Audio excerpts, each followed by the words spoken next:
Welcome to the Personalized Medicine Podcast.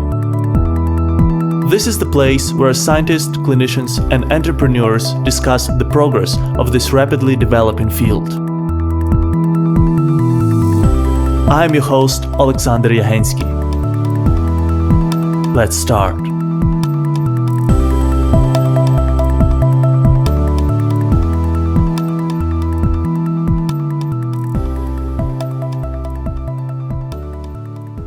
Good day, dear listener. Welcome to the episode 7 of the Personalized Medicine Podcast. Today, we are going to mix things up a little. I'm very happy and very proud to present to you a new co-host of our podcast, my good friend, Luisa Halmaya Vaca. Luisa is a top-notch biochemist and an avid believer in the strengths of diversity in science. She studied biochemistry with a minor in business at the University of British Columbia in Canada. She then moved to Göttingen in Germany and completed her PhD at German Primate Center, where she studied novel diagnostic methods within the One Health context. It was also the time when I met Luisa at one of the campus events. It quickly became clear to us that we have much in common: our fascination with molecular biology, interest in the interface of science and business, and, as it turned out recently, passion for podcasting. And I'm very happy that now, a few years after we first met, we are working together on this very podcast. Luisa will focus on uncovering for you the topics of microbiome, big data, and ethics in personalized medicine. I'm very excited and hope you are too. So please give it up to Luisa and the episode 7. Luisa, the floor is yours now.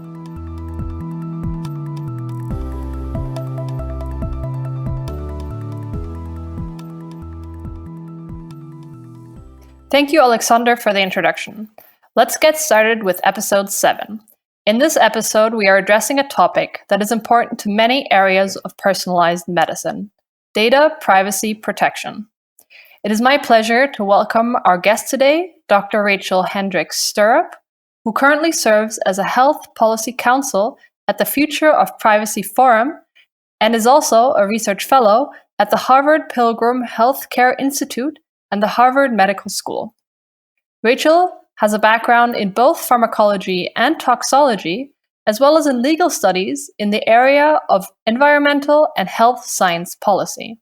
She's a doctor of health science, an author, researcher, and scholar on ethical, legal, and social issues around the use and processing of consumer-generated health and genetics data in precision medicine. Rachele, it is our pleasure to have you on the podcast today. Thank you very much. It's a pleasure to speak with you and to engage with your podcast audience today. Great. So let's get started by talking a little bit more about your current role as Health Policy Counsel. Could you explain what the Future of Privacy Forum is and what your role is within the organization? For sure. At the Future of Privacy Forum, which I'll call FPF for short, I am Health Policy Counsel and lead. Recently coming on board in October of 2019. FPF itself is a nonprofit think tank located in Washington, D.C. in the United States. And we pride ourselves in being data stewards across multiple sectors where data is generated, shared, exchanged, processed, used, etc. We believe that data can be leveraged for good. And we are here to ensure that across multiple sectors, data is used in ways that can be meaningful to stakeholders and society in general. Sounds very interesting. And what about your role as Health Policy Counsel? What do you focus on? Sure. So as Health Policy Counsel, I focus on a number of issues, but our main focus is on health data that is generated outside of regulated areas. For example, health data that is generated and shared outside of traditional health settings like health insurance settings, hospital or health system settings, understanding what that means for society since that data is in fact unregulated, and what we can do in order to make sure that patients and consumers are in fact protected in the event that their data is shared with multiple parties across multiple sectors, and also developing practical solutions and tools for companies that are looking to understand and determine what best privacy practices are or should be as they generate and share that kind of data, health data that is outside of traditional regulated areas. To focus our conversation today on the topic of data privacy protection, I would like to start talking a bit about genetic testing, which has also been one of your research focuses as an academic. In a recent publication in 2019, you write, "Genetic testing holds significant and growing importance and is one of the fastest growing sectors of medicine." Could you elaborate on the statement a little bit, and also, or especially, on the use of genetic testing in clinical settings? Yes, absolutely. So genetic testing, at least in clinical settings, is not new. It's something that's existed for quite some time.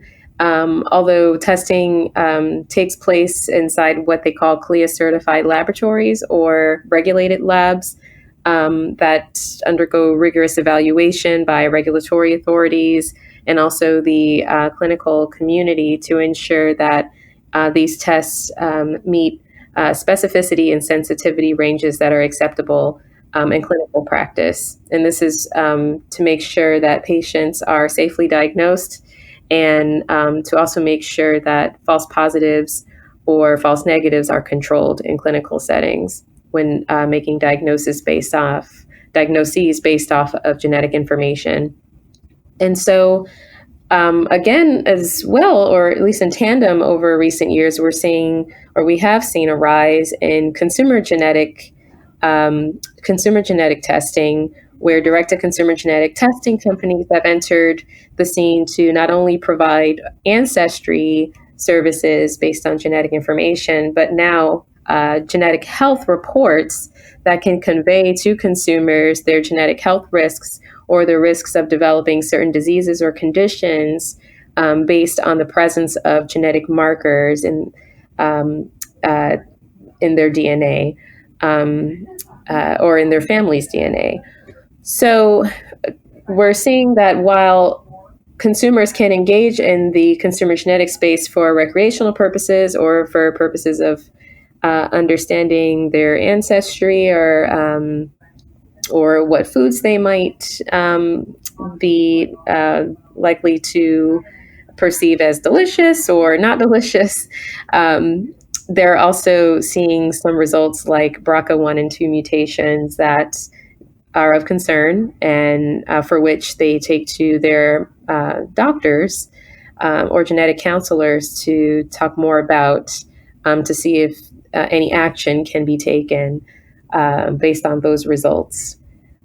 So we're starting to see kind of this blur area, or this blurred space between genetic testing to make clinical decisions and genetic testing for mere recreation or for entertainment purposes. So we're really trying to, within the medical community and then also within the data stewardship community, understand how we can make sure that that data is used in meaningful ways, but also in ways that are not discriminatory, and also in ways that can conserve patient and consumer privacy. Actually, this topic of direct-to-consumer genetic testing is what first got me interested in the Future of Privacy Forum. Maybe for the listeners who are unfamiliar with these kind of services, what we're talking about is services, for example, in the US that are available under in companies such as 23andMe and Ancestry. And what I found interesting is that in 2018, the Future of Privacy Forum, along with leading consumer genetic and personal genomic testing companies, released privacy best practices for the use of these tests.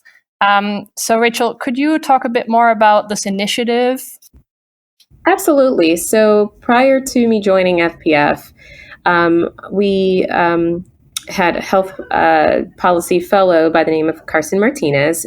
She did excellent work with FPF and its genetic testing stakeholders or consumer genetics stakeholders to develop a set of best privacy practices for consumer genetic testing. They came up with 3 core elements. 1, promoting transparency, 2, providing choices, and 3, enhancing protections for consumers.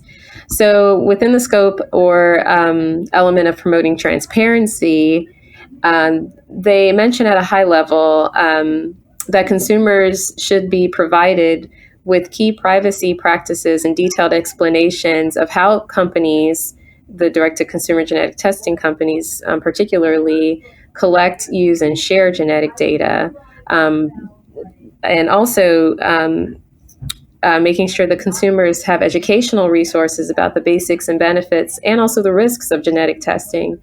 And then also annual transparency reports about law enforcement requests. Transparency around that is especially important, especially considering the fact that within the last year or so, it's been revealed that law enforcement can identify leads for cold cases by taking genetic data from crime scenes and uploading them to ancestry or genealogy databases that are public and that have lots of users who download their genetic information from their direct-to-consumer genetic testing company accounts and upload them to these public databases. So moving forward into the next element of providing choices, our best practice document states that consumers can give express consent for the collection and use of their genetic data. So giving consumers the opportunity to opt out or opt into certain sharing activities that the company might engage in. For example, sharing genetic information with other companies. And then also giving consumers the ability to provide informed consent for any research that these companies undertake. And then also giving consumers access and also the ability to correct or delete their genetic information. And then also giving them the ability to request that their biological samples be destroyed at any time. And then in the third element, enhancing protections, companies would agree to not share their consumers' genetic data with employers or insurance companies, which in the United States is extremely attributed to the Genetic Information Non-Discrimination Act that bans discrimination based on genetic information within employment and health insurance settings. And then also not sharing genetic information with educational institutions as well, in addition to employers and insurance companies. And that is unless the consumers themselves give consent to allow this activity, the sharing activity to occur. And then also companies will not share genetic information, or at least companies agree to not share genetic information with law enforcement. And that, again, that ties to the transparency reporting that I described under the element of promoting transparency. And then lastly, enhancing protections through strong data security practices and privacy by design elements within their data storage and sharing platforms. Those are three key components to enhancing protections that companies who sign on to our best practices agree to. So taken all together, we have a group of companies that have come forward, and we list them on our website. They've come forward to say that they support these best practices. Some big consumer genetic testing companies like 23andMe, Ancestry, Helix, MyHeritage, and Habit have signed on, and then also some smaller companies like African Ancestry and Living DNA. We did have one company, Family Tree DNA, who initially signed on, but we had to strike from our best practices or we had to strike from our list of companies who agree to our best practices. And that's because Family Tree DNA made a business decision to partner with the US FBI, or Federal Bureau of Investigation, which is a federal law enforcement agency. So for that reason, you'll see on our website that that particular company, Family Tree DNA, was striked from our list of companies that have signed on to these best practices. Thank you for sharing those three elements: transparency, choice, and protection, with us. So you were just talking about that one of the companies kind of exited the best practices. So do you monitor if these companies are abiding by the best practices on a regular basis? It's not something that we directly monitor, but it's something that we certainly try to stay aware of. In the Family Tree DNA case, we became aware of this activity by reading stories published in the media. There may have been discussions prior to that I'm not aware of outside of the media, but essentially, given that this partnership between Family Tree DNA and the FBI were made public, we took it upon ourselves to, on our public website, reflect this activity in our best practices blog post for consumer genetic testing. Yeah. I think the best practices put forward, especially as you explain them, make a lot of sense and cover a lot of territory that is important in terms of privacy and choice and protection. But are these best practices enough to really reassure the public and also the consumer about privacy concerns? And maybe a second part to that question, do you see that there is going to be some kind of FDA review or regulation to these direct-to-consumer genetic tests in the future? Yes, absolutely. That's an excellent question, and it's something that continues to be explored, especially in the health space and among the personalized medicine community. Last year, I published a peer-reviewed commentary in Journal of Personalized Medicine, which is an international journal, about these best practices and how the practices could be augmented or improved or enhanced, rather, in a way that protects the privacy of consumers who might engage in these products to learn about health. In that publication, which I published through my research fellowship at Harvard Pilgrim Healthcare Institute and Harvard Medical School, I added that as it pertains to health, companies should think twice about whether or not click-wrap or browse-wrap terms of use agreements and privacy policies, or at least acknowledgement of these policies through click-wrap or browse-wrap mechanisms, are appropriate, especially when the consumers are ordering tests with actionable health implications, like BRCA1 and 2 breast cancer, DNA markers, or testing for those specific DNA markers.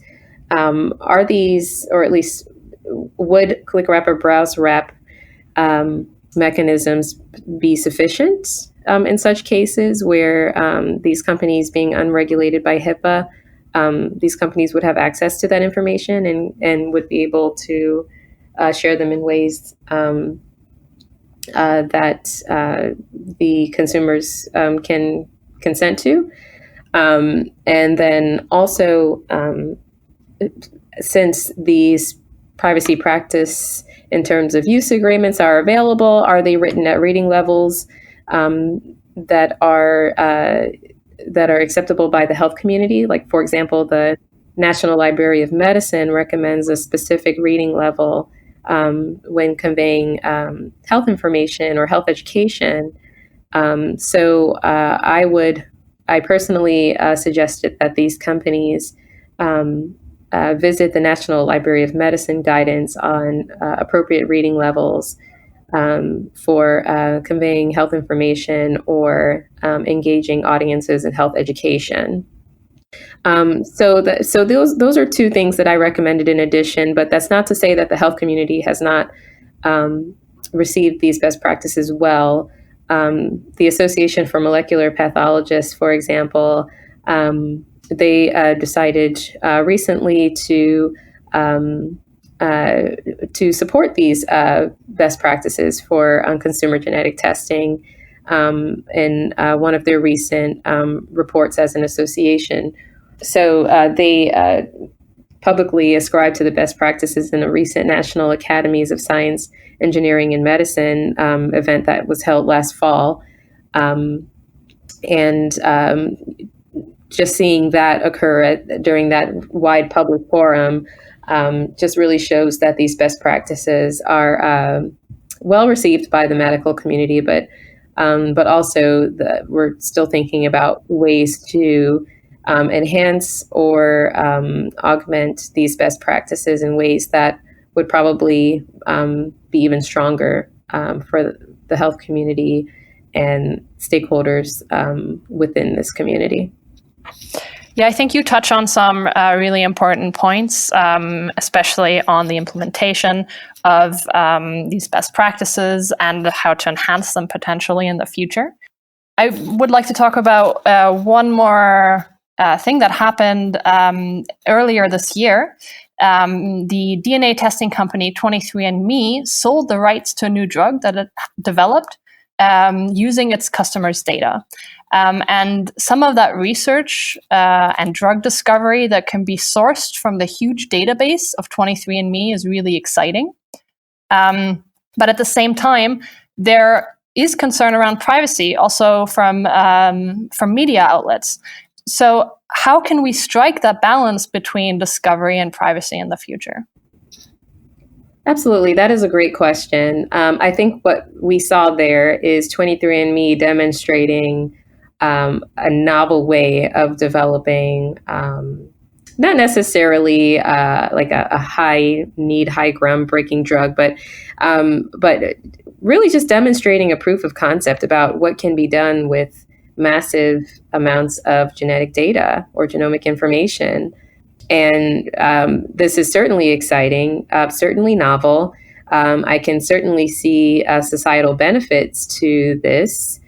However, with regard to privacy, a lot of concerns surfaced about this. One of the questions that came up, as I saw in the media, is whether or not the consumers who contributed to the data that led to the development of this therapeutic, whether or not they consented to the use of their data for that purpose.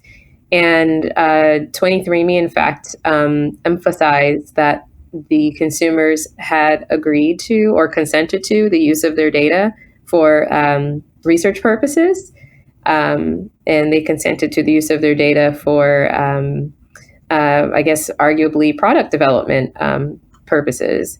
And so, again, it's argued that in this proof of concept, that the consumers consented to this activity, and therefore 23andMe took it upon themselves to demonstrate their ability to do this. So going back to privacy and our best practices, there is the element of providing consumers with choices as to whether or not their data can be used for research. Giving them the ability to consent to this activity. So again, this occurred under the notion that the consumers had already consented to this kind of thing. So really, I believe it just boils down to probably whether or not consumers might really understand how their data can be used. I think no one predicted the data being used in this way. And again, you mentioned this is a very exciting thing, but then also something to think about in the future in terms of how this data can be leveraged in these new and novel and unique ways. And then probably getting customers to think twice maybe about what they're consenting to. Not that drug development is a bad thing, but it certainly is a novel thing. or unexplored territory when thinking about this development occurring solely based on the assessment of genetic information. Yeah, and I think one point that I just want to stress that you just said was that the data being used in new and exciting ways that maybe at the point of time where when the data is collected is not even perceivable yet, and not even to researchers, and definitely not to the general public. And always keeping that in mind also as you move forward with those databases. I think that's very important that you just mentioned that. So I think we talk quite a bit about genetic data, and it's a field where, as you said, there are quite a few companies already, but there are privacy issues outside of genetic data. So could you maybe talk a bit more about some other rising health privacy issues that you're working on or that you foresee? Yes, absolutely. So consumer genetic testing is just one area of concern in which health data or genetic health data can be generated by unregulated entities. You also see that in the consumer wearables and health app space, where a lot of startups are emerging that are claiming to be able to provide faster diagnoses by leveraging their AI or machine learning platforms.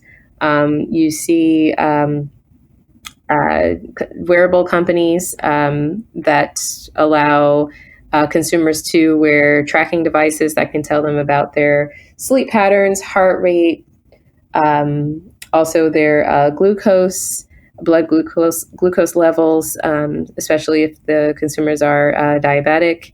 And they're collecting all of this information and also behavioral health information as well, especially if some companies are leveraging platforms that are meant to address mental health issues. They're collecting all of this data and sharing it with healthcare entities, other companies that might not necessarily play a role in the continuum of care. And they're doing this, just by getting consent from the consumers or by just having the consumers agree to their terms of use and privacy policies.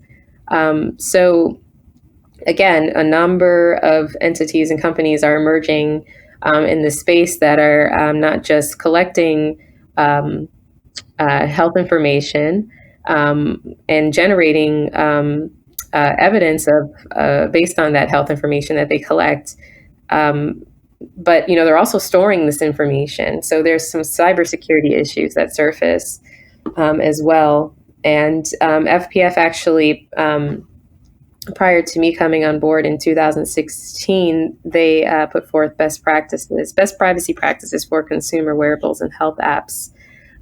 So that's certainly something that FPF thought about years ago, and it's something that we continue to think about moving forward as more unique and novel ways of collecting or generating health information surface this day and age.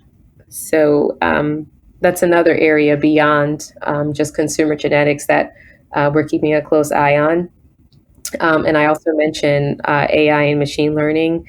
That's also another area that we are keeping close tabs on. We recently brought on an AI and ethics counsel by the name of Sarah Jordan, who is leading that effort. And she and I are working closely to examine issues at the forefront of privacy and AI and machine learning. We are doing this show for you, and your feedback is very important to us. So if you have any suggestions or comments, would like us to cover a specific topic, or recommend a person we should interview, please write us an email to team@personalizedmedicinemedia.com. Or you can just reach out to us on Twitter or LinkedIn. Just type in Personalized Medicine Podcast and you will find us there. To make sure that you won't miss the new episodes of our show, please subscribe to the newsletter at our website personalizedmedicinemedia.com. It's one word, personalized medicine media, spelled with Z as in American English. Our website is also the place where you can find show notes for each episode that include bios of our guests, links to their most notable work and projects, and follow-up reads on the topics we discuss during the episode. And now, let's get back to the interview.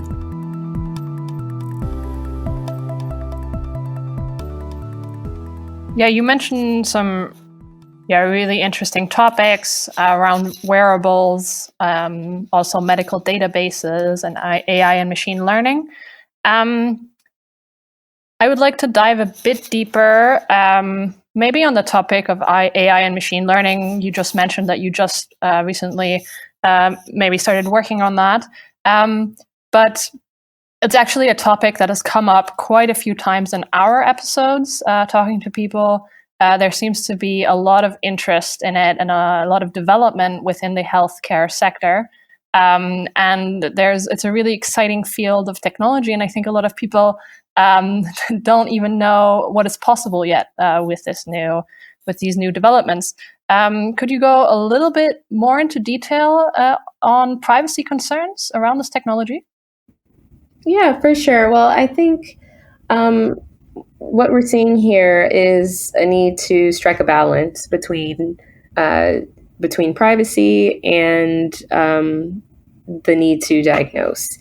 AI and machine learning, when these tools are developed, it would require large amounts of data. A lot of times this data can be de-identified. And sometimes identification in some ways is necessary, such as knowing a person's race and gender or ethnicity in order to train these algorithms appropriately. So really there's a need for that in order to make sure that certain groups are not excluded or left out of these algorithms and suffer the consequences of misdiagnosis as a result if these algorithms are deployed in clinical settings. But then there's also the need to identify individuals after deploying these algorithms in clinical settings. For example, the Find FH algorithm that was developed by the FH Foundation. And when I say FH, that is short for familial hypercholesterolemia. That algorithm was developed in order to diagnose individuals with electronic health records across various health systems, identify potential FH patients based on clinical indicators that can be scanned if the data is within those individuals' electronic health records, and identify who those individuals are so that way they can be properly diagnosed and or treated if they're not treated at that time appropriately for their high cholesterol or other clinical signs or symptoms of FH. So we're looking at the deployment of AI and machine learning in that kind of way where we do want to identify people in order to diagnose and treat. But then also we want to develop these algorithms in a way that's privacy centric, so that way individuals are able to consent to the use of their data for that purpose, and also striking a balance between including specific identifiers within these algorithms, just to make sure that, again, certain subpopulations are not underrepresented in the algorithms, which might lead to more harm than good in clinical settings.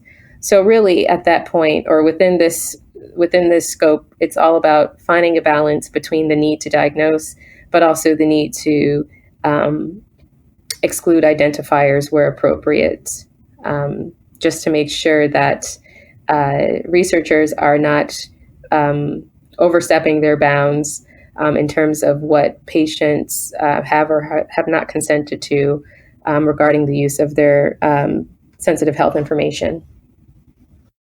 Yeah, I think that some of the points you mentioned are really important. And I think they also go back to again, even though it's not related to, or it's not the same topic as genetic testings, but they go back to those three things you mentioned: transparency, choice, and protection.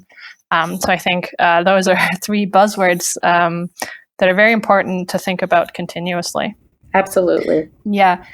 And for medical databases, which is another thing that you've mentioned, where all this information is stored, so genetic information, also sometimes samples, clinical data, any kind of results from AI and machine learning research, they're also vulnerable. And you've alluded to that a little bit earlier. And there has been reports of medical databases being hacked around the world, not just in the US, but before this episode, I read about a report in Singapore. So what does that mean, or how do we address that challenge of data being extremely valuable, and at the same time, we have this increasingly digitalized healthcare system? Yeah, that's a great question. And I think it's a broader question that everyone's thinking about, not just in healthcare, but even outside of healthcare. Everything is digital. Everyone has a digital footprint. And that certainly encompasses the healthcare space as well. So going back to enhancing protections within our genetic testing best privacy practices, we feel that companies who take it upon themselves to generate and store and safeguard the data that they collect, and this would also include healthcare systems as well that generate and store digital health data, they should, in the course of doing this, make sure that they have strong data security controls and measures and practices. So again, this touches on cybersecurity, as I mentioned earlier, but then also privacy by design. Are the systems that they're using to store and collect this data, do they have strong privacy features that would allow individuals to still access, or specific individuals to access the data when needed, but also keep those with unauthorized access out?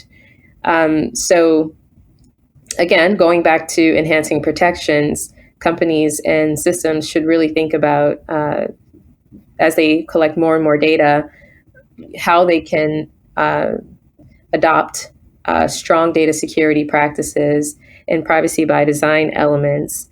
For example, encryption methods, those kinds of things that are necessary to make sure that only authorized persons have access to that data, and also to make sure that there are other controls in place to make sure that the data, once accessed and is used in ways that are acceptable and that are consented to by data subjects. So even having strong ethical review practices in place is extremely important in tandem to strong cybersecurity practices and controls.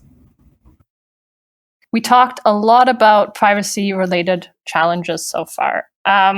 However, to stress also, you talked about this in the beginning, the Future of Privacy Forum describes itself as data optimists and states that the organization believes that the power of data for good is a net benefit to society.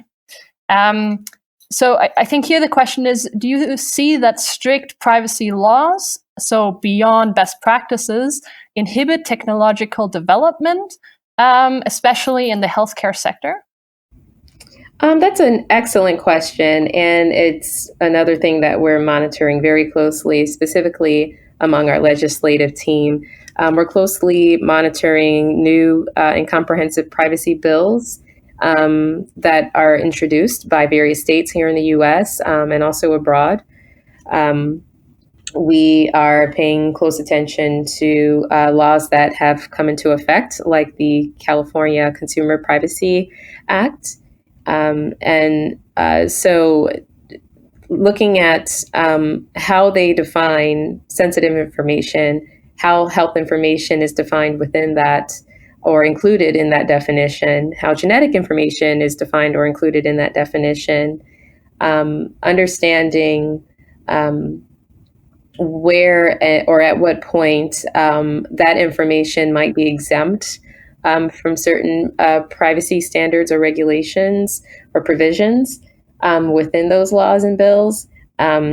Some exemptions that we typically like to see is that health information can be used to support socially beneficial research, like public health research, also population health research.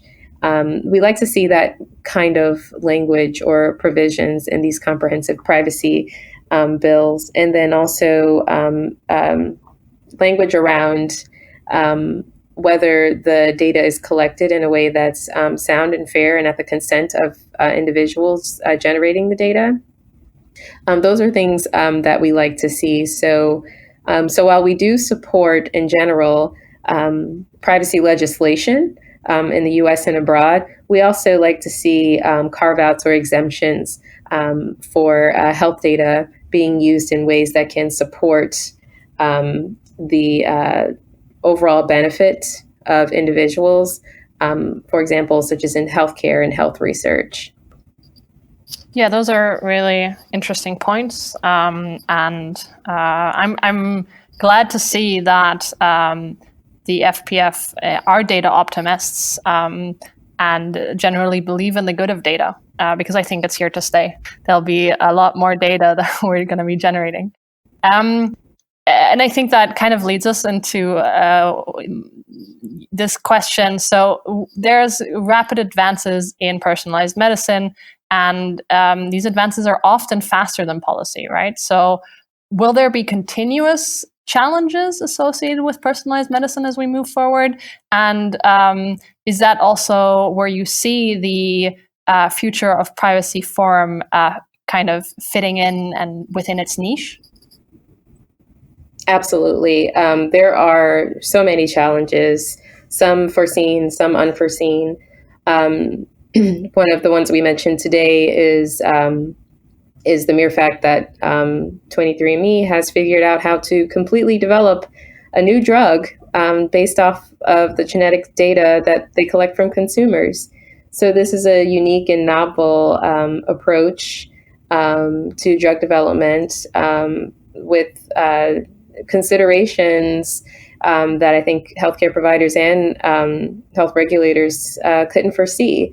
So I know the U.S. Food and Drug Administration, or FDA, I'm sure that they're probably trying to figure out how to treat that.